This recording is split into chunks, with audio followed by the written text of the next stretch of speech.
আমাদের জুলাই যোদ্ধা তাহরিমা আপুকে মসজিদের ভিতরে ঢুকে পিটাইছে, আমাকে পিটাইছে, টিয়ার গ্যাস মারছে, আমাদের চালের ভাইকে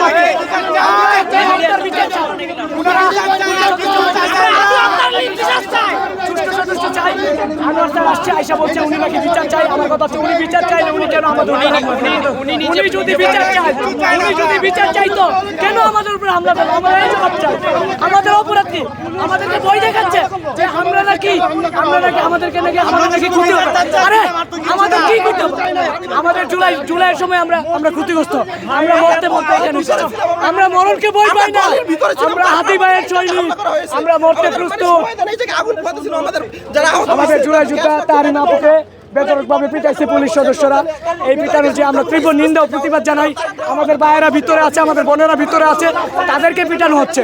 প্রশাসন এই হিসাবে খুবই নীরব এবং আমরা চাই এর সুষ্ঠু বিচারক, হাতি ভাইয়ের বিচারক। আমরা শান্তিপূর্ণ আসছিলাম।